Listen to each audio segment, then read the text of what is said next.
Good morning, happy Wednesday. What an incredibly beautiful day. Look at that sky. Absolutely beautiful. It's very brisk, very brisk though. Brisk? No, that's not right though. It's cold, bloody cold. Got my big gloves on. So doing this YouTube channel, I was thinking about what I want to share. If you watch this in the early days, which is now, then do let me know if you want me to share anything specific to do with interiors, interior styling, interior writing, inside stylists, hiring photographers, finding images for features, any of that jazz. Drop me a line. But in the process this morning, I edited my newsletters that go out at the bottom. You know, you have the social media shares. So I was editing that and adding in the YouTube sign and linking it up here. And I realised that I haven't actually looked at it for a very long time. Or my kind of the header image and my profile image, my little circle with my face in, was a very old one, probably 12 years old or something. So I was changing that. But in the process, I was looking at some of the videos that I have put out. And I don't even remember putting this one particular one out that was from a launch that I styled 4 years ago. The only way I can describe it is it was one of the scariest, nerve-wracking experiences of my styling career. Let me just show you a little snippet of it here so you can see what I'm talking about. I'll just briefly say that it was for DeLonghi. They were launching some beautiful toasters and kettles that had like a swirl. They had like a swirl design that went round, and it was in kind of inspired by the Guggenheim. And they wanted me to create plinths and have, like, I came up with the idea of having ribbon flowing around. But let me just show you the building that it was in, and then I'll come back on and show you why it was so scary.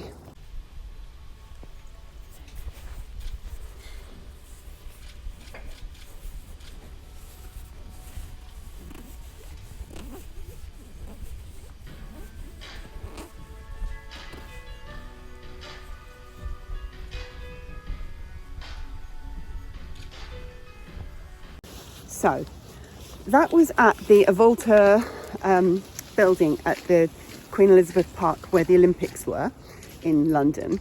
And the building is massive. It's got like spirals, got a slide that goes all the way down. And in the centre at the top, like the top is a glass building, it's like a donut. In the middle, there's a big open space. And obviously we had dancers, silk dancers or gymnasts, I'm not quite sure what you call them, but they were doing all this kind of twisting and turning, hanging way above the ground. And I'm not scared of heights, but just watching them made me feel so physically sick. Like when we did like a recce, the guy who runs the silk dancers came with us and we went up onto the roof of the building. So scary. The views were incredible, but so scary. And we were working out how they could make sure it was completely safe. And there were all these structures for them to be attached to with these red silks. They were harnessed in. It's not like they were just loose.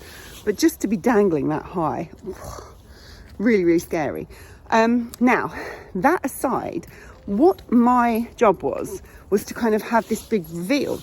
So the guests, the journalists and writers, stylists, were invited to come up the structure to the building where the glass room is. They would come out of the doors and they'd be given breakfast. So obviously, nice coffee from DeLonghi, toast and whatever. It wasn't toast, it was much nicer than that. And they then put, well, basically, I created a curtain that went in front of the centre area that was supposed to suddenly just drop down, and then these dancers would appear behind the curtain. But I worked out, I can't remember what it's called. It's something like a drop curtain or something. It's a pole with spikes, and then when you want the curtain to drop, the pole kind of does that, and then the curtain drops. It was so precarious. Not even talking about the fact that I had to attach things to the ceiling of this monument.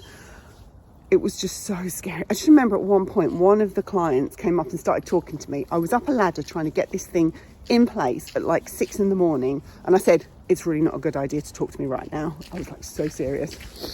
Anyway, my assistant, lovely Kasia at the time, who's a fabulous floral stylist now, by the way, she had been assisting me for a while. I just, thank goodness she was with me, because I was an absolute state. I was so sure that all these people drinking their coffee were going to stand too close to the curtain and the whole thing was going to come down before the big reveal. All the toasters and kettles were on plinths all the way around the building. Oh, it's one of those events that you never forget, but you'd kind of forgotten about. I hadn't thought about it for a long time. So when I was looking back at these videos that I didn't even remember putting out, I found them. So if you want to watch the whole video, it's not very long. It's not a very good video, but it will explain what I'm talking about in more detail. But it is funny, the things that you do, that, like, biggest lesson learnt there. Once they told me they wanted this curtain to drop down, I should have said, we'll get a set builder in to do that, because that's not really something that I should have been doing. I needed someone who'd experienced doing this before, because I was going to hire a curtain, but it was something like £2,000 to hire this drop curtain. So yeah, that didn't happen. I've never done it again. I will never do it again. If someone wants one, no problem. I know a lot of set builders now. Anyway, that's all I really wanted to talk about today. Quite a short video. Alan here. Lovely. You don't need to see that, do you? It's nearly 10 o'clock. It's a bit of a later morning. I've done a lot of, like I was saying, I've done a lot of newsletter writing this morning. I've got this 13-point checklist for blog posts and podcasts. And the bits at the end are always the write the newsletter, to share the content, and share on the Facebook group that I have for interior stylists. I share social media. I just forget to share with the members and with the Facebook group. So I've gone back and done that today, and as I said, did a little bit of editing of sharing this YouTube channel, which I hope will be a nice place to come and chat. Anyway, that's me for today. Hope you have a great day, and I'll catch you tomorrow.